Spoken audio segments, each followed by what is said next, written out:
Welcome to Sportsball Roundup. Yeah! Now here's your hosts, Devin and Reese. Yes, hello. Welcome to Sportsball Roundup. I am Devin. Joining me is my co-host Reese. And Reese, hey, we're not going to talk about college football because we did an entire episode, a special on that.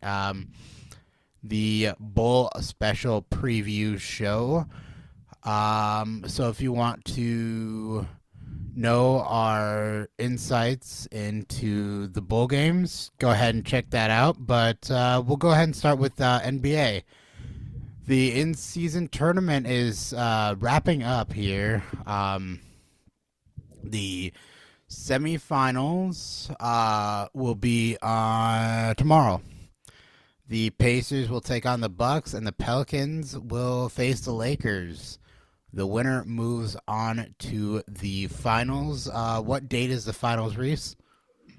It will be on the 9th. The 9th. So the 7th, Thursday, will be the semifinals. Again, the Pacers and the Bucks face off, and the Pelicans and the Lakers are the other side of the bracket, with the winner moving on to the final on Saturday. In regular season, the Celtics are the first in the East, and the Timberwolves are the first in the West. And, well, Reese, this is really early season basketball, but, are those a strong number one teams? Do you think they'll kind of be up there the entire season, or do you think it's just a early season, hot start and they'll kind of drop off? I think the Celtics definitely are. Like, they've been the top spot most years, and they've kept that spot. The Timberwolves are kind of a shock, but I think they'll drop to middle of the pack. I think they'll make the playoffs, but I think they'll be middle of the pack, though. Well, I mean, we'll see what happens. Like I said, there's not really much to talk about in the NBA because, it's very early season, and the in-season tournament took up most of, I guess, our talking these last few weeks. So let's go on to NFL. So we had a weird Week 13, starting with Thursday Night Football, was it? The Cowboys-Seahawks was Thursday night, right? Yes. Geno Smith balled out for me, Reese. I had him on my fantasy as a starter because, Buffalo was on bye week, so I couldn't start Allen, so I started Geno Smith. He went off 23 for 41, 334 yards, 3 touchdowns, and he did have an interception. He also, Reese, had a rushing touchdown. That is right. Yeah.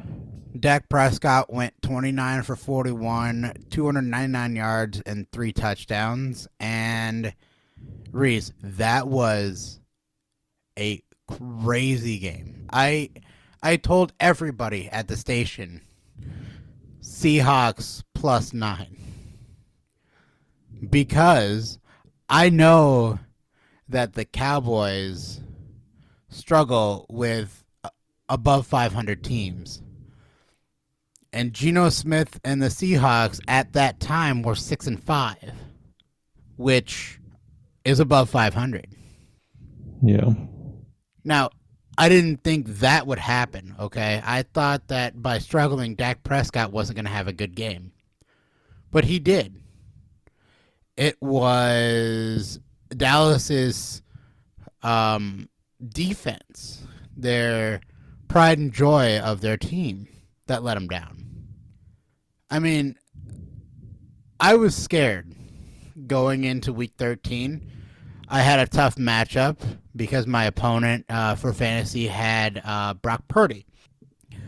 And Geno Smith delivered in a way I didn't think that Dallas's defense would let him do. And so that game was just insane to me. And, I think that looks better for the Seahawks than it does good for the Cowboys. You know what I mean? Yeah. Like, Cowboys did win, but they were supposed to. They were supposed to stomp Seattle, but they didn't. So I think it looks better for and more impressive for the Seahawks keeping it close and pretty much leading for most of that game. So I like what I see out of Seattle, and we'll see. I mean, they're in the hunt. They're very much alive for playoff contention. Yep. The Cardinals beat the Steelers 24-10. Pickett went out with an ankle injury. And the Steelers defense just didn't get it done today on Sunday, Reese. No, they did not. Nope. I don't know. Yeah. I mean, Kenny Pickett going out is a death blow to the Steelers. And so we'll see what happens tomorrow night, right? They play the Patriots tomorrow night. They do. Texans beat the Broncos 22-17. CJ Stroud 16 for 27, 274, and a touchdown. Reese, last week, week 12, one of my coworkers in my fantasy league had sat CJ in favor of Justin Fields. He lost that week. He lost by the same margin that the difference between CJ Stroud and Justin Fields. So if he would have started CJ Stroud, he would have won. And he did not make that same mistake this past week. He started CJ and he just cleaned up shop. I think he scored like 160. Oh, wow. Team total. So yeah, I don't think he's starting Fields the rest of the season. I would hope not. Right. The Chargers beat the Patriots without a touchdown. That was the game to place your money on no touchdown. But I did place my money on LA Chargers minus 5.5 was the line that I got it at. I think my best bets actually might have had it at 6, if I remember correctly. But I made that parlay a little bit later than we recorded the best bets, and so the line moved. Yep, it was minus 6 when we recorded that, and I got it at 5.5. 6 would have pushed, but I got it at 5.5, and I won that. The Lions beat the Saints 33-28. Laporta, my boy Laporta, 9 catches, 140 yards, and a touchdown. He balled out. He had me 29 fantasy points on that, and so he more than made up for the fact that I didn't have TJ on my roster that week. The Falcons beat the Jets 13-8. That was a kind of a snoozer game. That was kind of a snoozer game for a lot of it. Yeah. Just a terrible game. And I see you don't have this in your notes, so I'm going to inform everybody. The Jets quarterback situation is messy at best. Did they start with Tim Boyle, or did they start with that Trevor Siemian kid? They started Boyle. Okay, and then Trevor Siemian came in the game? Yes. Okay. Fun fact, Tim Boyle is no longer on the team. Wow. He was released yesterday? I want to say he was released either yesterday or on Monday. But he was released within the past 2 days, and they want Wilson back in the starting role.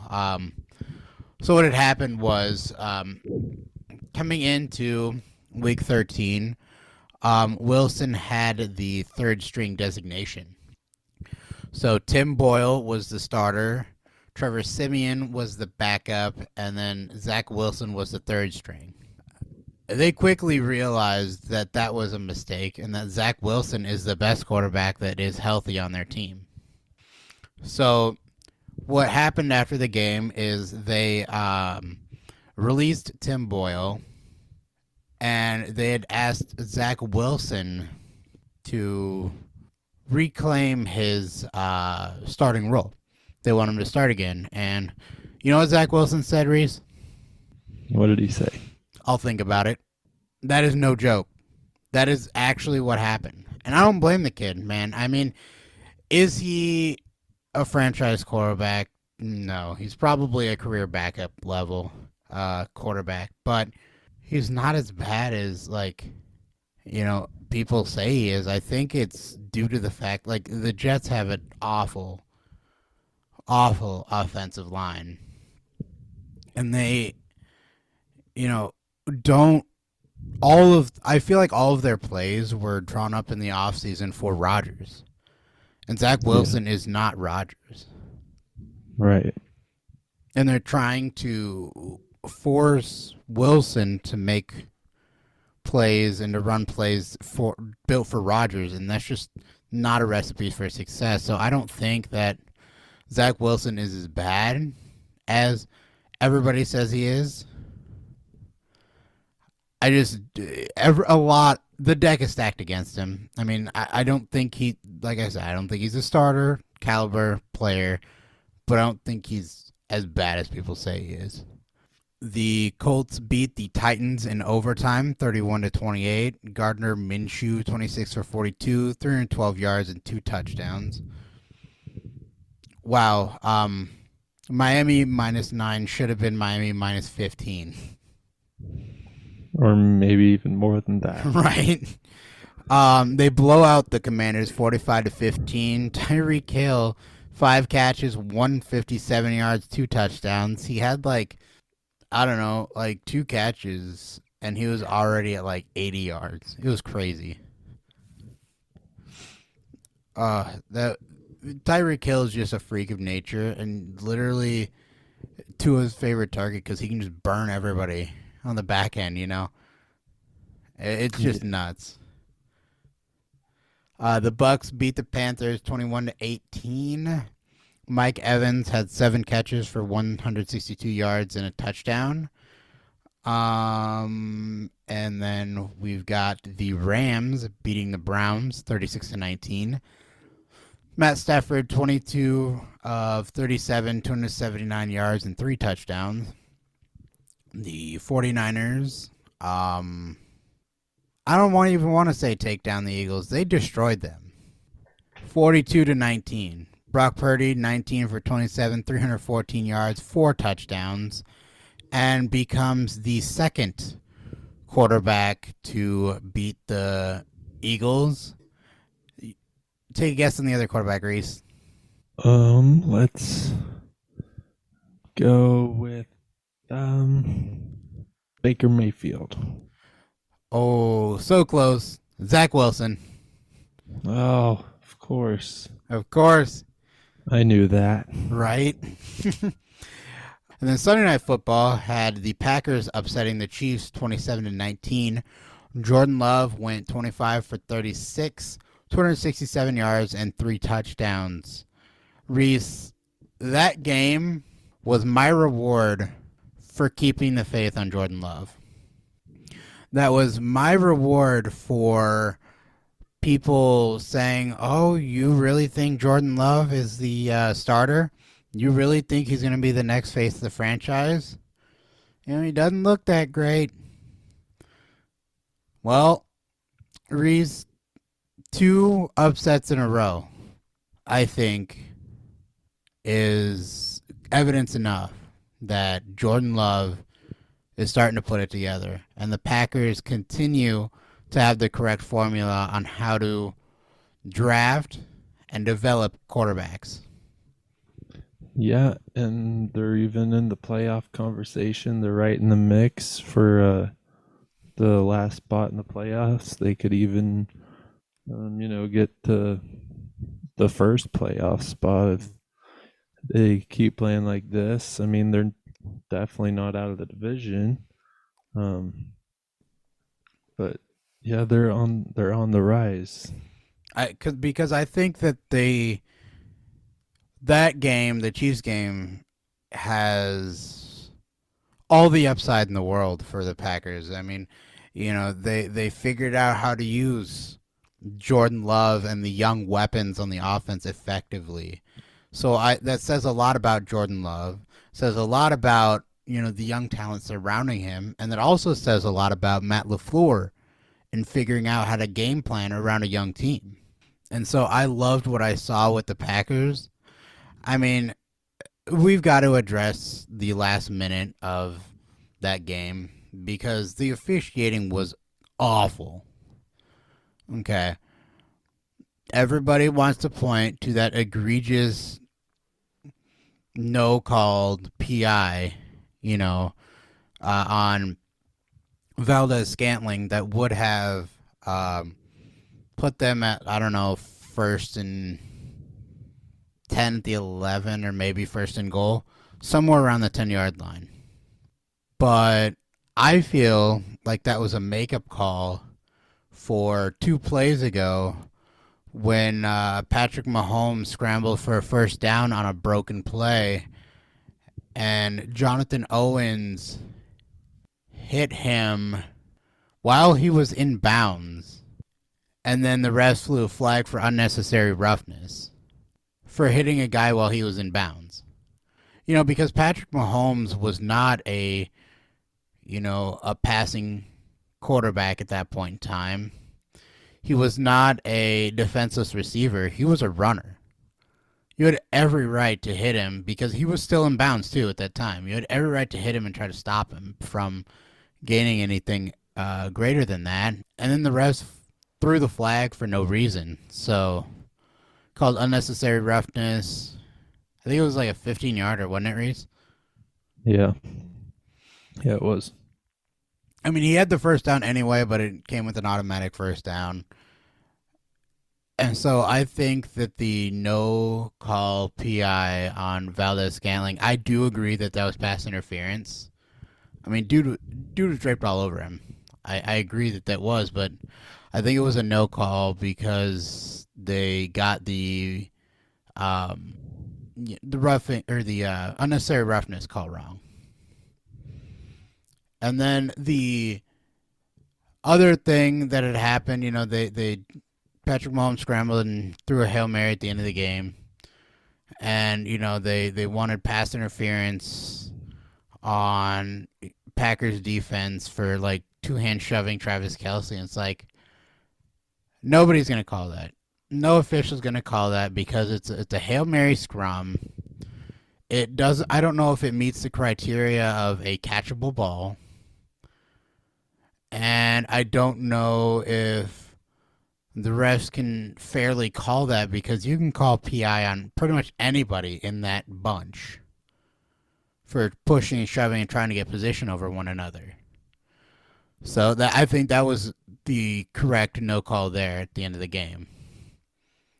And the more deserving team won that game because the Packers had been the better team, dominating the Chiefs all game, pretty much. Yeah, they were in control. Yeah. Shockingly, the entire game. Yeah. And now we're talking about playoffs, Reese.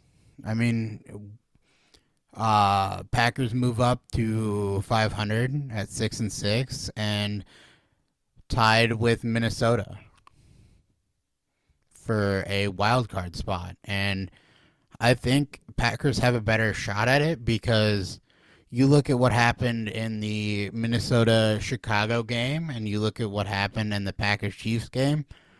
Minnesota is on a downswing and the Packers are on the upswing. And I think that trend will continue at least for a little while. And with that, we move on to Monday Night Football. Bengals beat the Jaguars 34-31 in overtime. Jake Browning had a day, 32 for 37, 354 yards and a touchdown. And Trevor Lawrence, in the last few minutes of the game, leaves with a ankle injury, and C.J. Beathard comes in and tries to be the hero, and Jaguars just came out on the wrong end of that game. It was a back and forth, entertaining shootout. Something that I kind of called, Reese. I took Cincinnati plus 10 because I knew Cincy would keep it close. And I took Trevor Lawrence 175 or more. And I took over 40 because I knew that Trevor Lawrence was going to get his. And in order for Trevor Lawrence to get his and for Cincy to keep it close, I knew that it was going to be a shootout. And it was entertaining. It was entertaining. Very high scoring and fun to watch. Yes, it was. Moving on, looking at week 14. This is the last week with buys, right? Yes, it is. Final week. Arizona and Washington have those buys. Like we had mentioned, tomorrow night, Thursday night game is Patriots at the Steelers. Then you've got the noon slate on Sunday. You got the Panthers at Saints, Rams at Ravens, Colts at Bengals, Jaguars at Browns, Lions at Bears, Buccaneers at Falcons, Texans at Jets. The 3 o'clock slate has Seahawks at 49ers, Vikings at Raiders, Bills at Chiefs, Broncos at Chargers. Sunday night football, you've got Eagles at Cowboys. Bitter NFC East rivals looking for playoffs. And that's going to be a big game. I think the winner of that wins the division. Wins the division, because right now the Eagles are up a game on the Cowboys, but if the Cowboys are able to win, they've got the head-to-head. I think so. Or did the Eagles win in Philly? I can't remember, but well, they'll at least if they'll either have the head-to-head or at least split if the Cowboys win. Right. But this will be a fun one to watch. Yes, an actual good Sunday night matchup. Yes, to be honest. Well, I don't know. Last week's matchup was pretty good. It was surprisingly good. I mean, on paper, looking at it last week, when we were recording, it was, well, I don't know. But it turned out to be a great game. I think the headline was that Taylor Swift was actually at the game. Yeah, she left Lambeau cold and disappointed. So did Travis Kelce. Yes. Monday night has the Packers at the Giants and Titans at Dolphins. Real quick, Reese, before we wrap this up, I'm going to go through the NFL standings. The AFC East has the Dolphins on top at 9-3, followed by the Bills at 6-6, the Jets at 4-8, and the Patriots at 2-10. The North has the Ravens at 9-3. The Steelers and the Browns are tied for second at 7-5. And the Bengals are at the bottom at 6-6. The South has the Jaguars 8-4, the Colts at 7-5, Texans at 7-5, and the Titans at 4-8. And the West has the Chiefs at 8-4. Broncos surprisingly at 6-6, the Chargers at 5-7, and the Raiders at 5-7. Now, Reese, what are the NFC standings? The NFC standings, I'll start with the East Division. The Eagles lead the way at 10-2. They also lead the way for the 1 seed.